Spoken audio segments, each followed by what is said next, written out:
So welcome back to my webinar series on Modern Java by Example. Today's webinar will be looking at various terminal operations in Java streams, both sequential streams and parallel streams. And in fact, we're going to look at the forEach variants of terminal operations, collect with a bunch of different collectors, as well as several variants of the reduce terminal operation. So without further ado, let me go ahead and share my screen and we'll be on our way.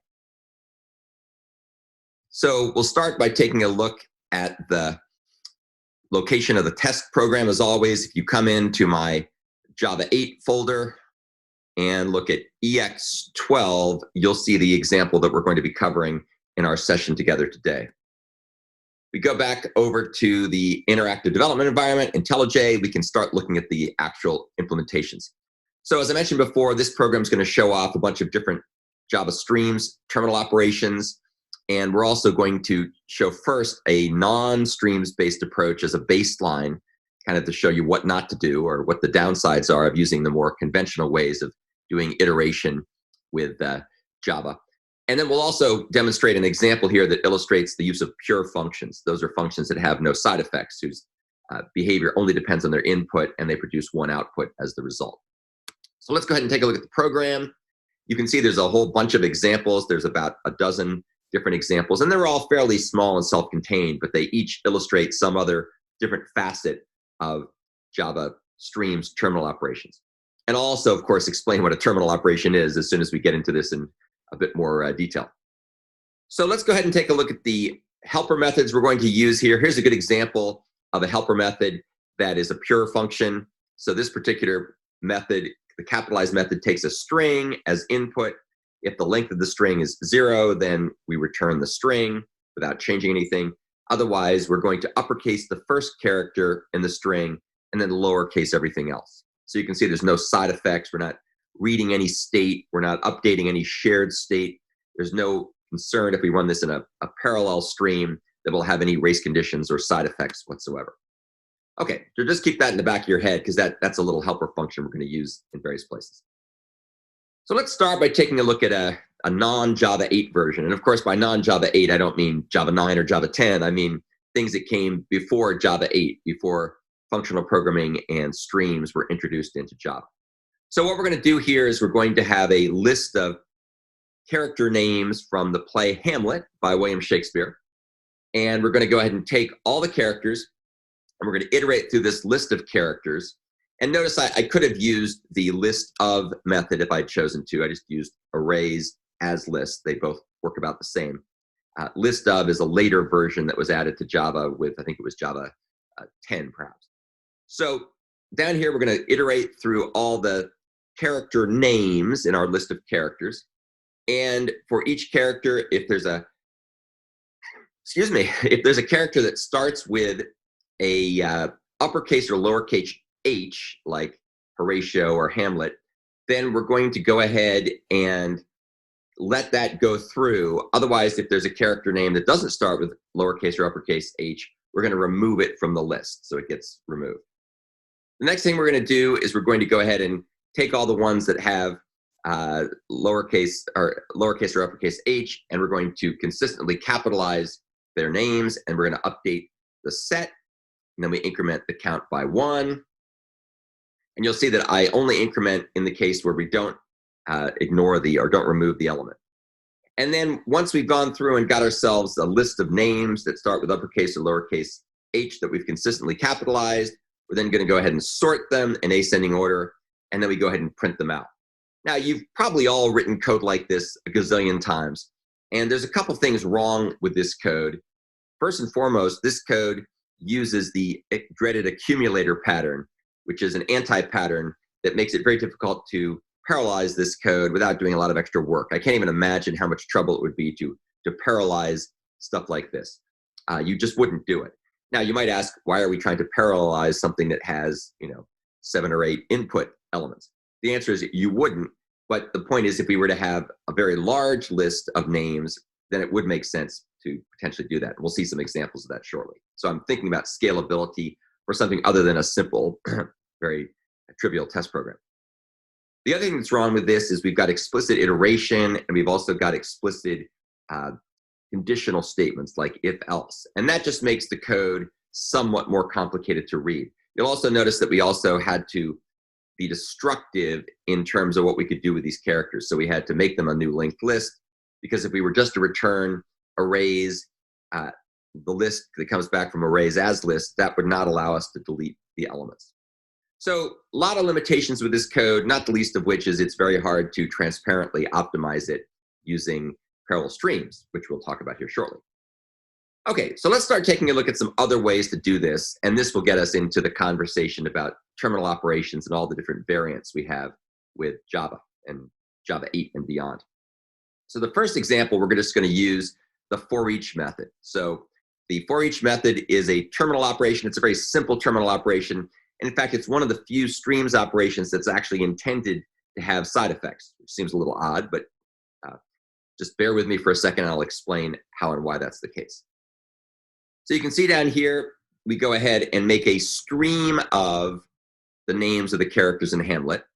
And then rather than having to do a loop, we're going to, with if statements and if else statements, we're going to go ahead and use the filter intermediate operation. And what that's going to do is it's going to only allow through names whose first letter starts with uppercase or lowercase h.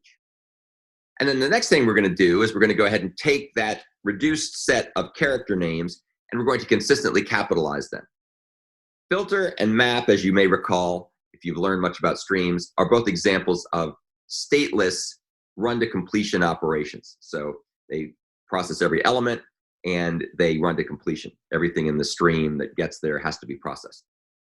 Sorted is a stateful operation. So basically what it's going to do is it's going to wait until all these things are filtered and capitalized. Once they're all done, that whole stream will be sorted, and then we end up with a stream of sorted characters beginning with consistently capitalized letters H, and then we go ahead and print those things out. And notice how we can use the method reference for system.out::println.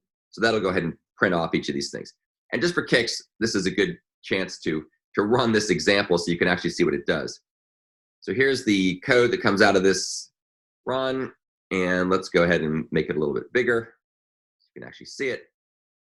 And you can see here that we get the appropriate values out of the non-Java 8 version. We get the same values out of the Java 8 version. And we'll see a bunch of other examples here in just a second. Okay, so that's just a real simple example. Let's take a look at another fun example. This one's really interesting. This is using Flatmap. And Flatmap is a particularly interesting intermediate operation that's part of Java 8 and upwards. It's also, of course, something that you'll find with other reactive frameworks like RxJava or Project Reactor. And they all do more or less the same kind of thing.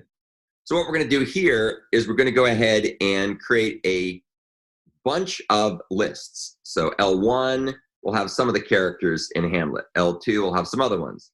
L1 has some of the main characters. L2 has some of the secondary characters. L3 has some of the tertiary characters.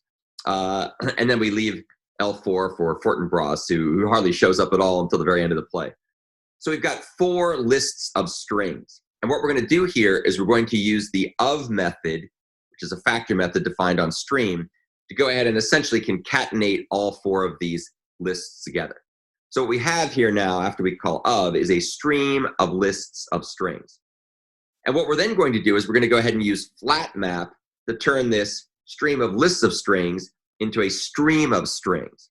So all those elements are going to be flattened. Each of those intermediate points will basically have all their elements taken out kind of one at a time, if you will, and essentially concatenated together. And I'll show you why this example is interesting in just a second. A lot of people think, gee, Flatmap must be stateful because you have to do some extra work. Well, it turns out it's actually stateless, but in a somewhat surprising way. So the way we're going to see what it does is we're going to print out each of the strings. So we're going to get this list of strings here, and then we're going to go ahead and convert those strings into a stream. And then, of course, Flatmap will flatten all those things. But just to make it fun, we're going to limit our output to the first 4 elements in the stream. And I'll probably show this both ways. First, let me go ahead and show the output, commenting out this piece here. So now let's go ahead and rerun it again, and I'll show you the output. This should just be basically everything there. So if you come up here, you can see the Flatmap approach. You can see that these are the elements being printed as a string, or sorry, as a list, and then this is what comes out of the result. So you can see it basically gave them all back. So with that in the back of your mind, let's go back over here and let's only let the first 4 of these things come through. And this will show you kind of what Flatmap is doing under the hood, as well as also showing another interesting property of streams, as we'll see. So now we're going to rerun this, and this time we're going to limit it to just 4 elements. And you can see what happens here. Notice how the results that come out as a stream, which are Hamlet, Claudius, Gertrude, and Ophelia, there's only 4 of those things. But you'll notice what comes into Flatmap are basically these lists of strings. And you can see that we ended up taking the first 2 lists, each of which had 3 elements in it. And because the way Flatmap works in conjunction with the limit method, we only actually process the first 4 elements, and the other ones are just ignored. So I think this will hopefully show you that Flatmap is indeed a stateless intermediate operation, because it didn't actually have to process everything. It stopped after it got its fill from limit. And it also demonstrates how streams work by pulling the data through each of the elements rather than processing each layer one at a time, or a layer at a time. You'll also notice something else I used here. I don't really think I needed to do this, but I just put it in here for fun.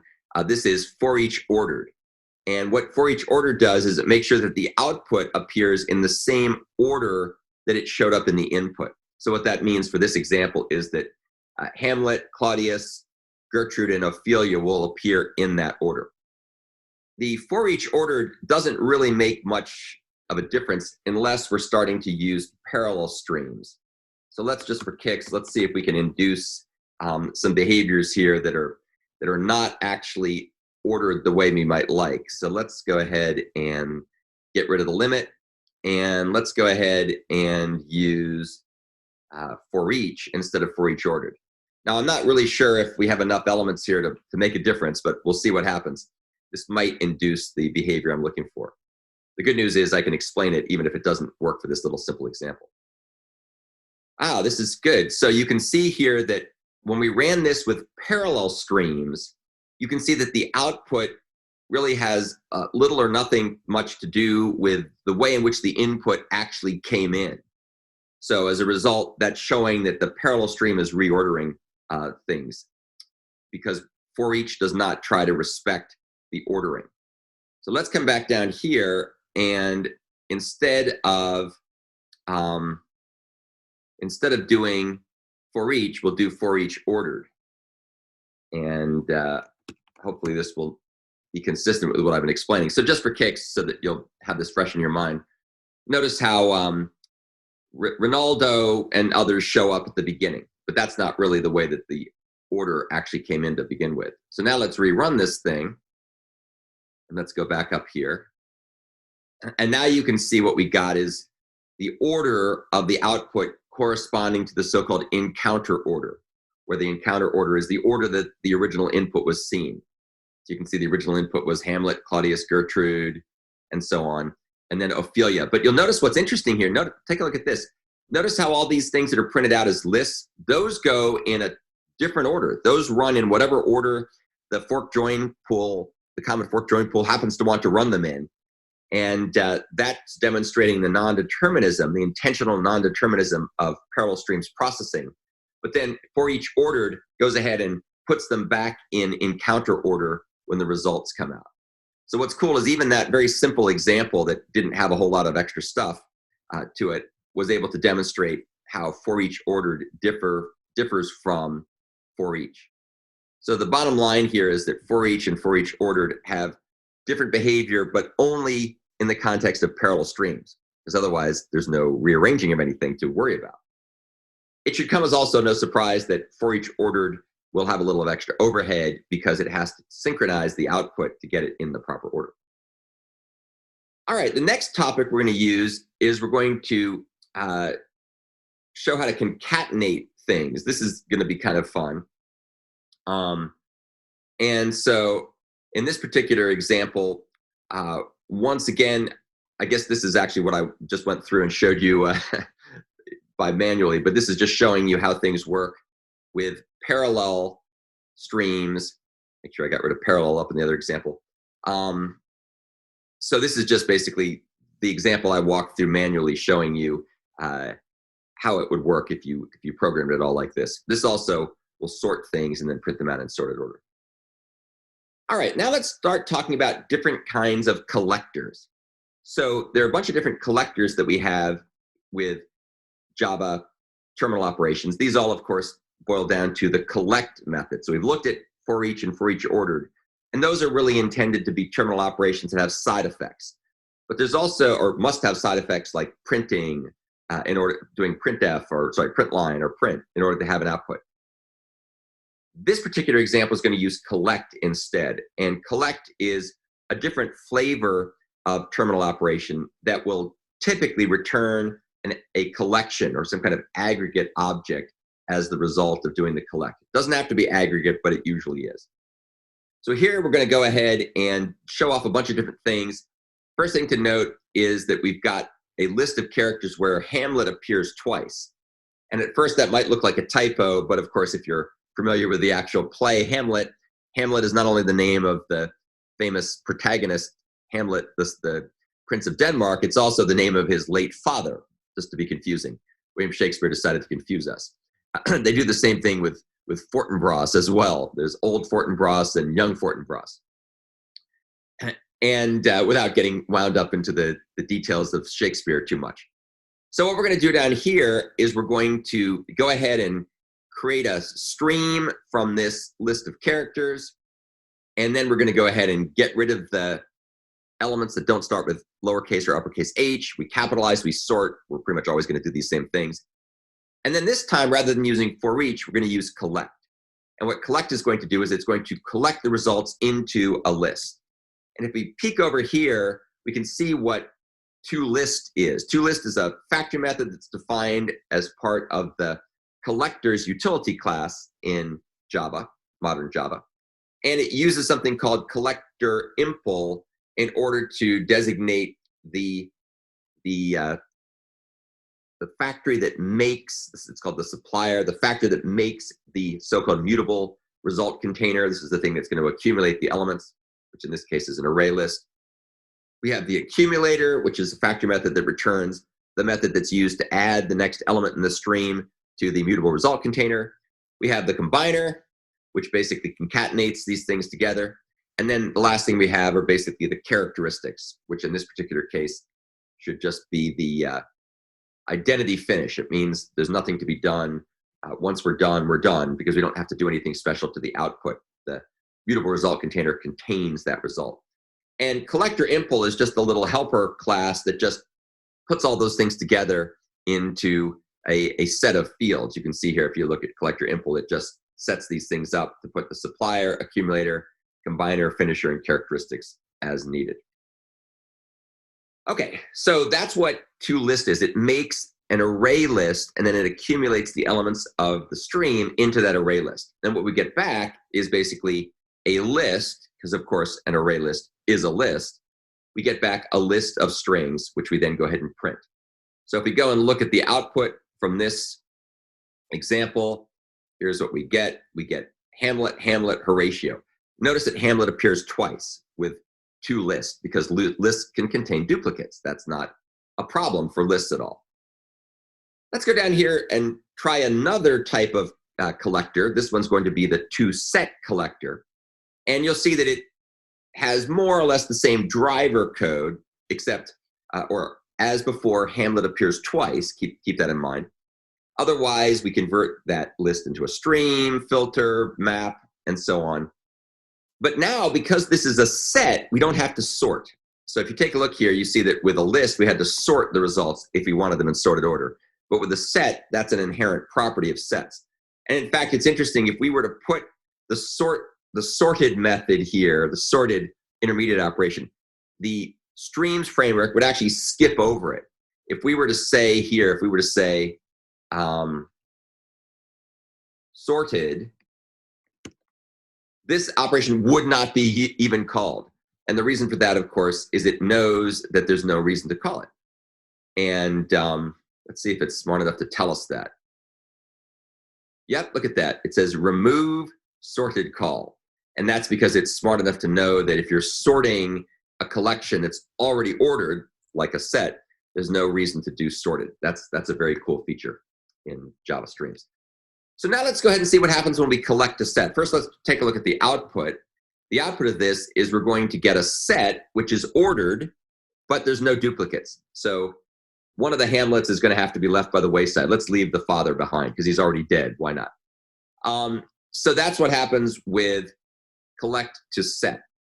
Now, if you go up here and just take a look at the toSet factor method, you can see what it's doing is it's going to make the supplier for the collector impl be a hash set constructor reference. So that's going to make a hash set. And then everything else is similar. You can see here we use set add. So that's pretty much the same as list add. Of course, it adds to a set. And then look at the combine operation. Notice how we have to be smart enough to differentiate which of these things is bigger or smaller. And so we do some clever work, or they do some clever work in the toSet factor method. Okay, so let's pop back. So you can see here when you use a set as the terminal operation, you get the results sorted and you also eliminate duplicates. So that's what a set does. If you need to retain duplicates, then use toList and just go ahead and sort. All right, the next type of collector we're going to look at is a map collector. And there's a couple of different variants of map that are worth talking about.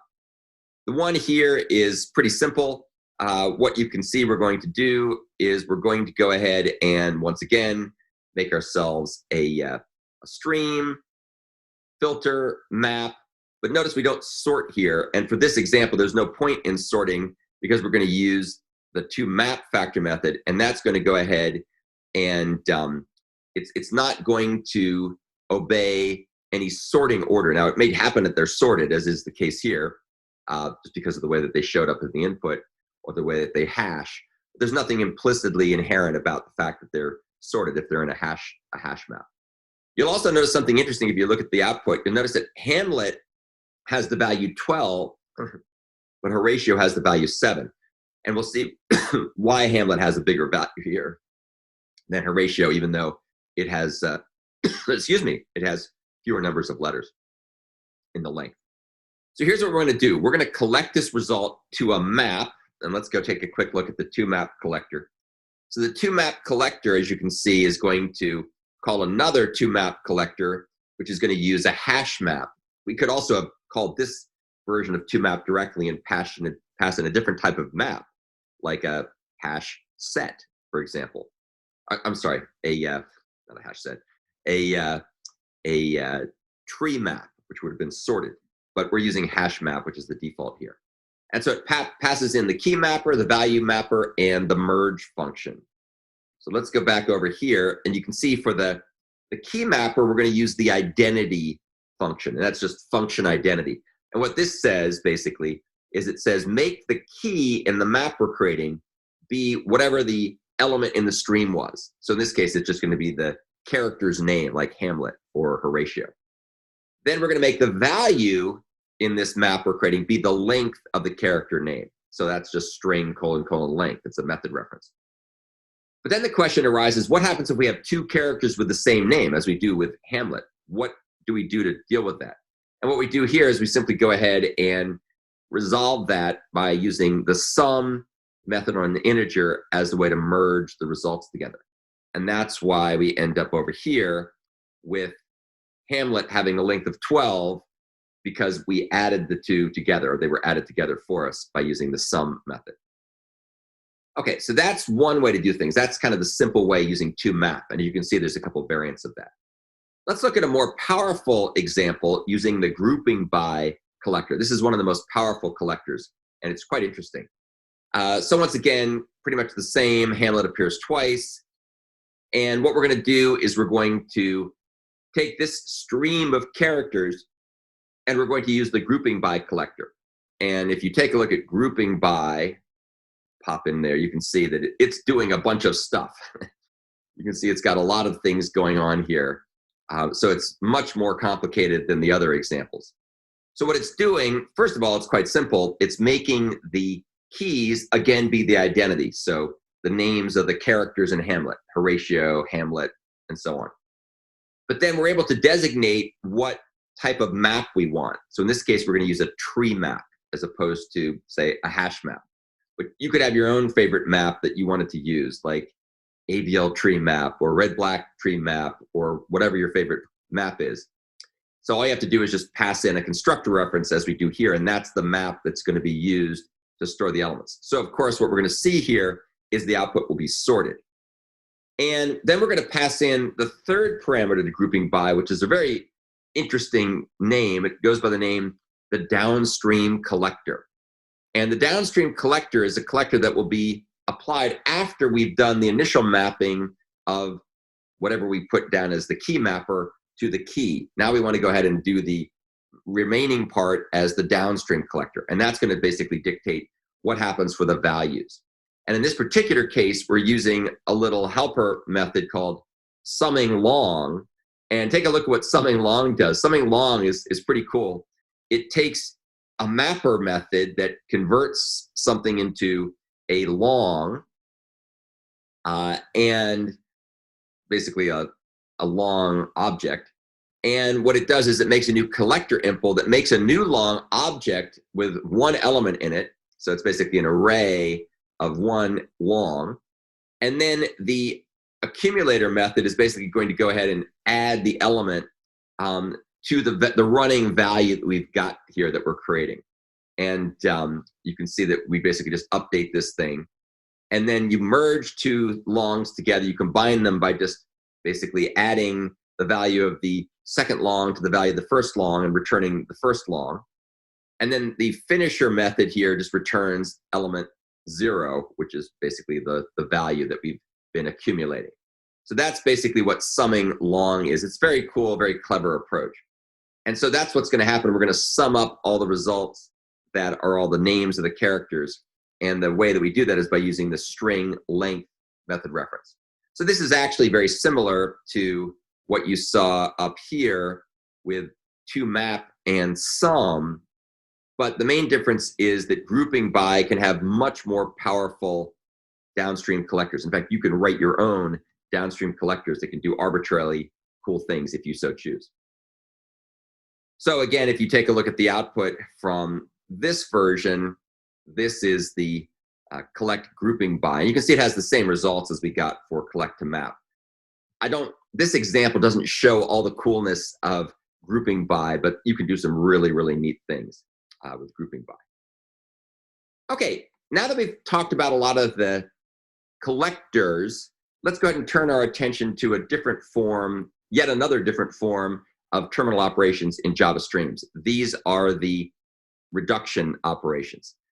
And so we're going to look at a couple of examples here.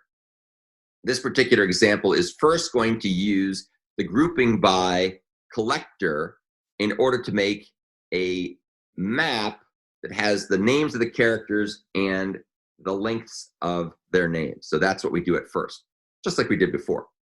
And once we've got this, now we're going to go ahead and basically sum up a count of all the name lengths of the characters that we managed to filter. So everybody who starts with H, basically.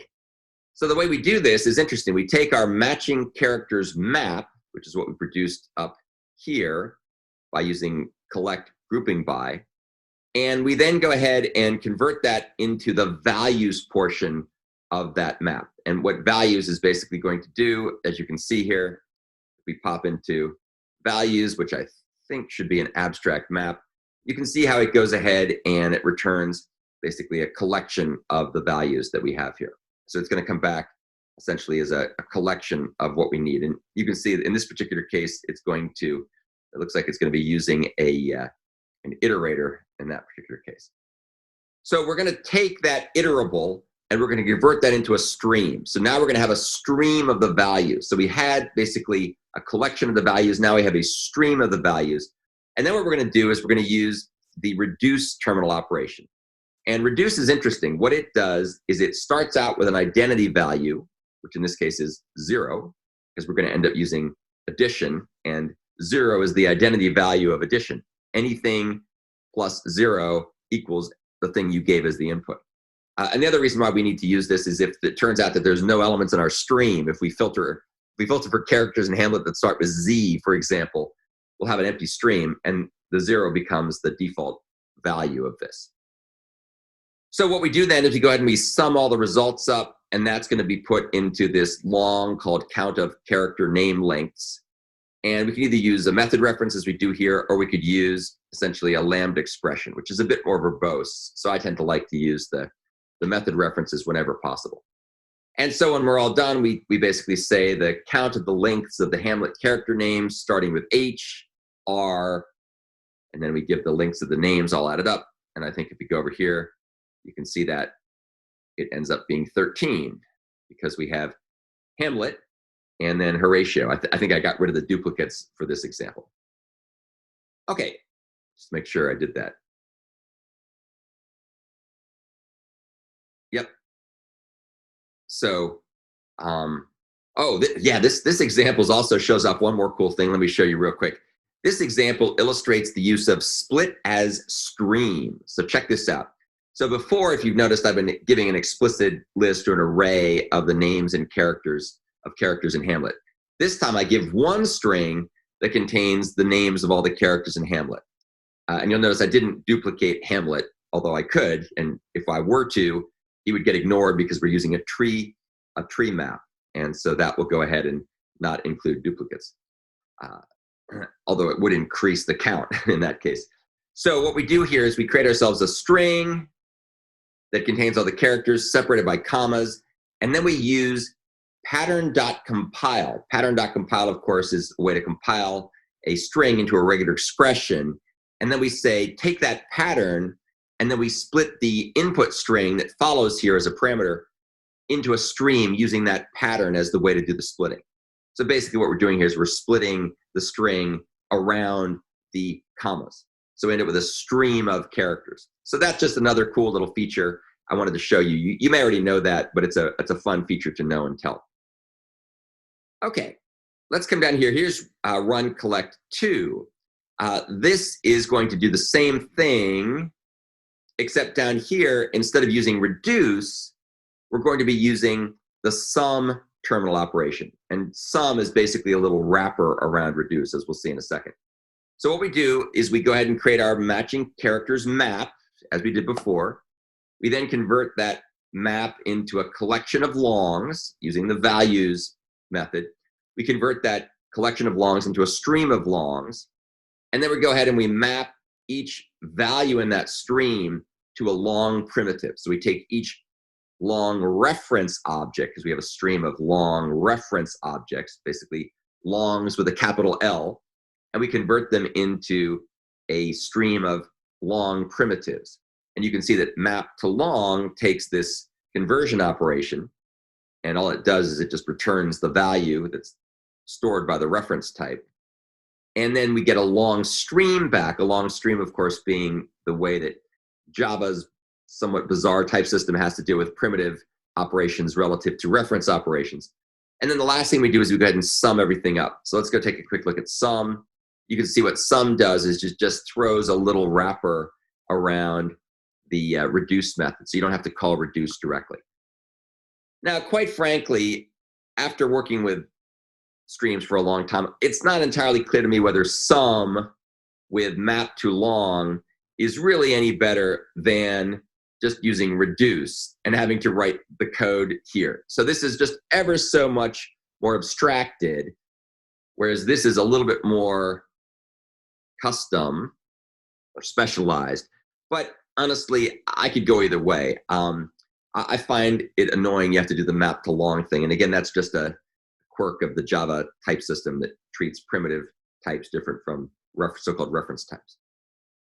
All right, the last approach we're going to look at here is going to torpedo the use of reduce altogether, and it's going to use collect in order to return a single result.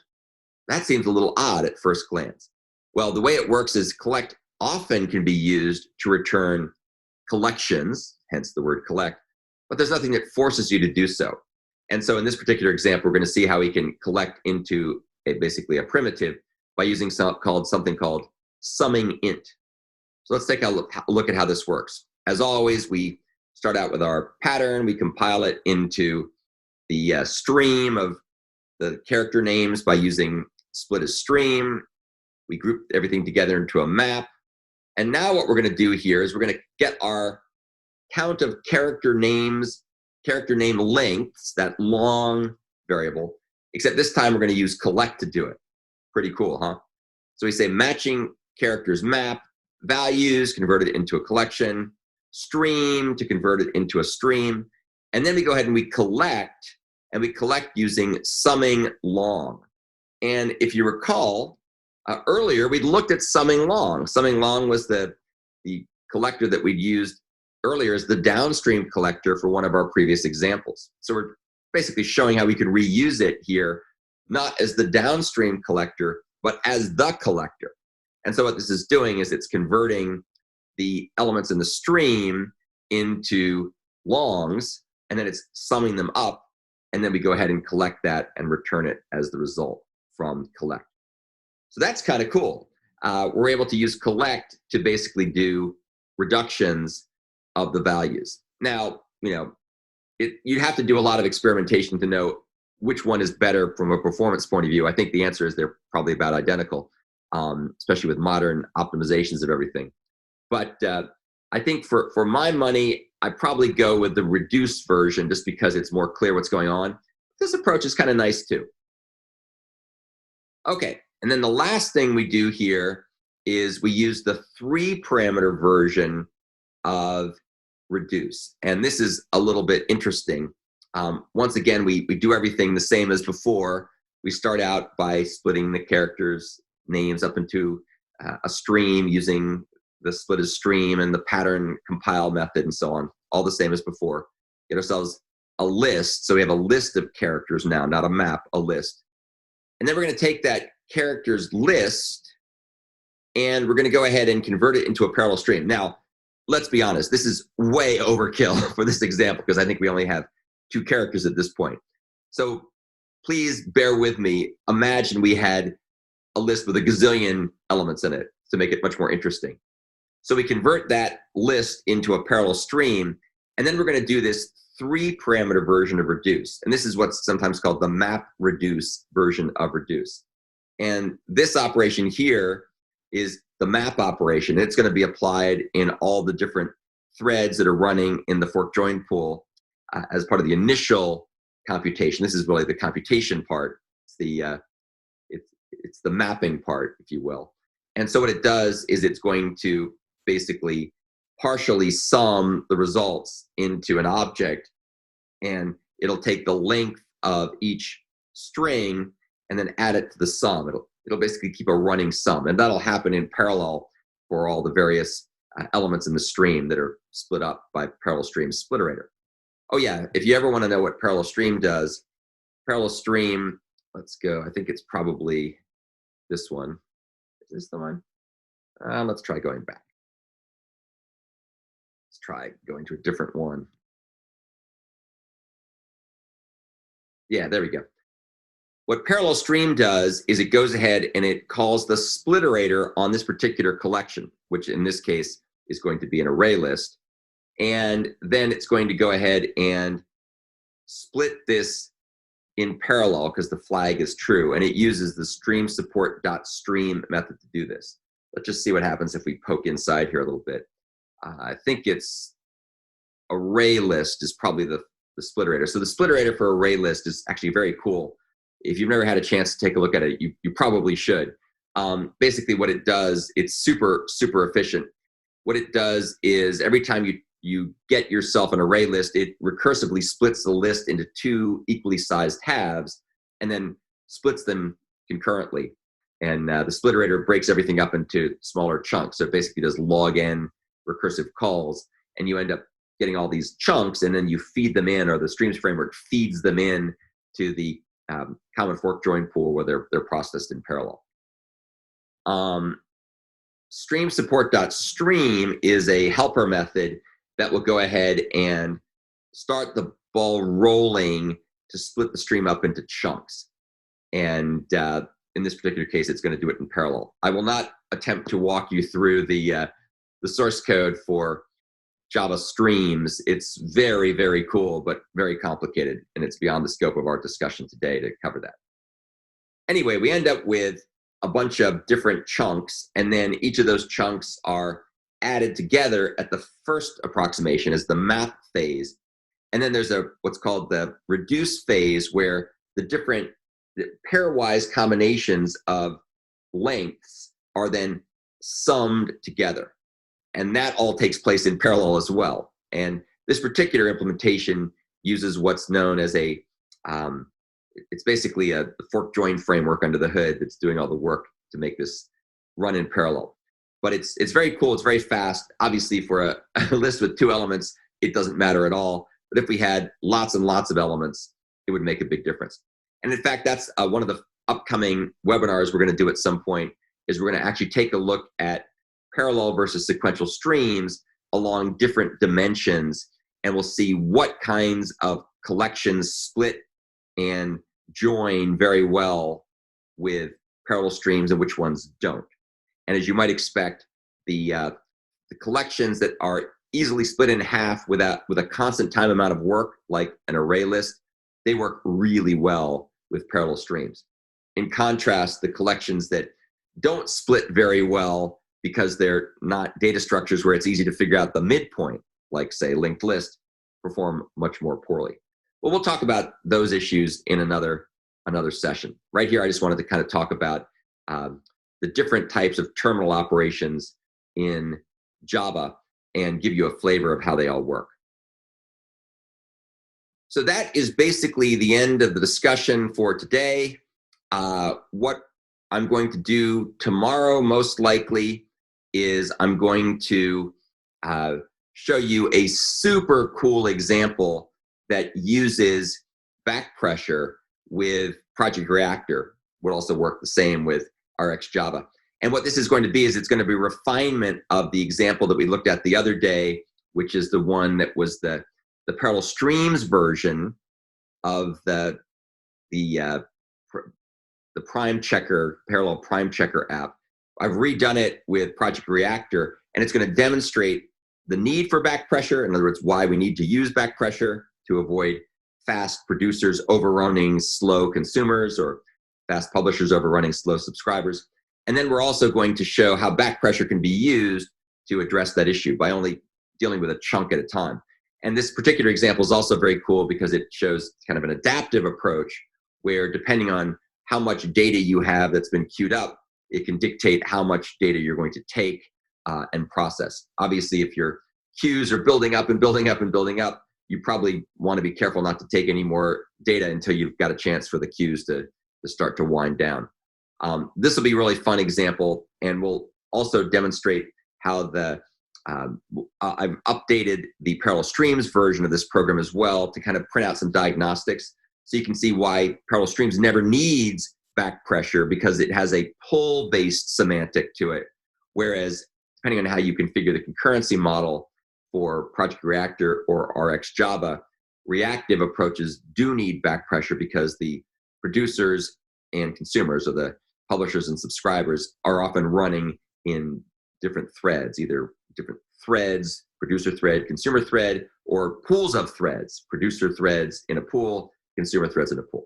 So this example will be really fun, and you'll get a chance to kind of get a better feel for back pressure. And we'll probably talk about back pressure again a couple of other times, because it's important to understand the various mechanisms that are built into Project Reactor and RxJava to handle back pressure. So I think there might be a question here. Let's see. Yes, so thanks for showing up. I appreciate that as always, and I will look forward to talking to everybody soon.